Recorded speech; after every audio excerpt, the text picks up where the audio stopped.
한 주 기업 뉴스 리뷰 주간 기업 기상도입니다. 세계은행이 2차 대전 이후 최악의 불황을 전망했습니다. 모두가 두렵습니다만 이겨낼 수 있습니다. 영화 명량의 대사처럼 두려움을 용기로 바꿀 수만 있다면요. 그러면 이번 주 기업 기상도 출발합니다. 먼저 마스크 업체 웰킵스입니다. 여름용 얇은 마스크 없어서 못 팔고 있습니다. 지난 5일 이 회사 온라인몰에서 여름용 얇은 마스크 판매가 시작됐습니다. 물량은 20만 장인데 몰려든 사람이 최대 780만 명이나 돼 사이트 다운되고 품절됐죠. 판매 재개 첫날엔 20분 만에 동이 났습니다. 보건용 마스크 수요 주춤하자 이번엔 얇은 마스크가 불티나게 팔립니다. 소비자들은 힘들지만 분명 대박은 대박인 셈입니다. 다음은 카드 업계입니다. 소비 위축에 씨름하더니 재난지원금 덕에 개인 카드 사용액이 증가세로 돌아섰습니다. 3, 4월엔 1년 전보다 4% 이상 줄었던 신용카드 개인 사용액이 5월엔 45조 원대로 2.3% 늘었습니다. 집콕 경제로 온라인 사용액이 20% 넘게 늘었고요. 오프라인도 1년 전보다는 2% 줄었지만 3, 4월보다는 4조 원 넘게 늘었습니다. 재난지원금이 수훈갑입니다. 소상공인, 카드사 다 도움됐으니 잘된 일인데요. 계도와 단속에도 재난지원금 카드 안 받고 웃돈 달란 이야기 계속 나오는 것 보면 모두 어렵지는 않은가 봅니다. 이제 흐린 기업입니다. 첫 흐린 기업 아시아나항공, 이스타항공입니다. 주인 바꿔 재기 노렸는데 코로나 탓에 계획이 꼬이고 있습니다. 아시아나 인수계약자 HDC그룹이 드디어 말문 열었습니다. 적자에 빚 늘어 사정 달라졌으니 산업은행 보고 협상 다시 하자입니다. 값 대폭 깎자는 거죠. 이스타항공은 밀린 급여가 문제입니다. 인수계약한 제주항공이 낼 돈에서 급여 빼고 주자는 말까지 있는데 가능성이 낮습니다. 재협상은 기싸움이 만만찮을 듯합니다. HDC가 아시아나 포기할 가능성도 거론됩니다. 자칫 항공산업 구조 조정이 다 틀어질 수도 있습니다. 다음은 포스코입니다.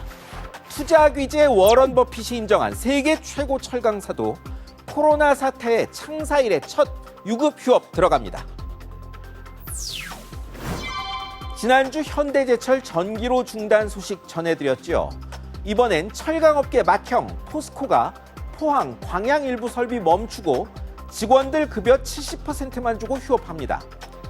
자동차, 건설 할 것 없이 다 멈췄는데 거기에 물건대는 철강이 좋을 리 없습니다.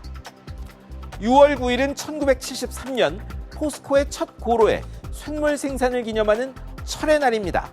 휴업 소식이 하루 전인 8일 나왔고 철의 날 기념식은 20년 만에 취소됐습니다.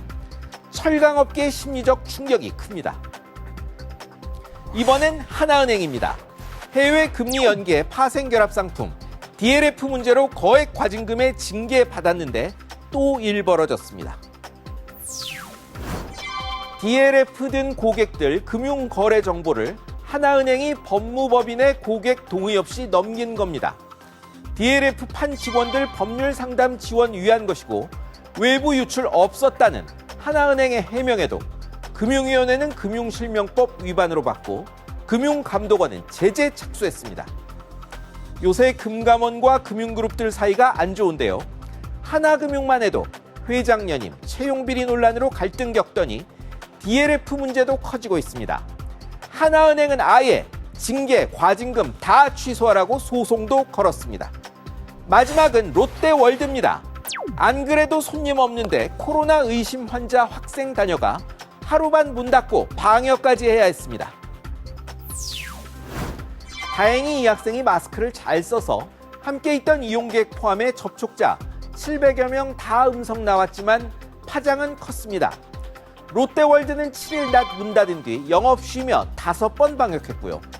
이 학생 학교 포함해 인근 14개 학교가 등교 중단했습니다. 그런데 결과가 어이없었습니다. 이 학생이 양성 판정 뒤 2번 더 음성이 나와서 결국 당국이 판정 보류하고 접촉자 자가격리 해제한 겁니다. 손실이 이만저만이 아닌 셈입니다. 수억 원짜리 수입차를 회사 돈으로 사 자가용으로 쓴 기업주들이 국세청에 들통났죠. 사실 최고급 수입차 다수는 법인명이고 탈세 훨씬 많습니다. 이런 파렴치범 찾아내는 게 공정원칙 세우는 것이자 나라 곳간에 보탬되는 일입니다. 지금까지 주간 기업 기상도였습니다.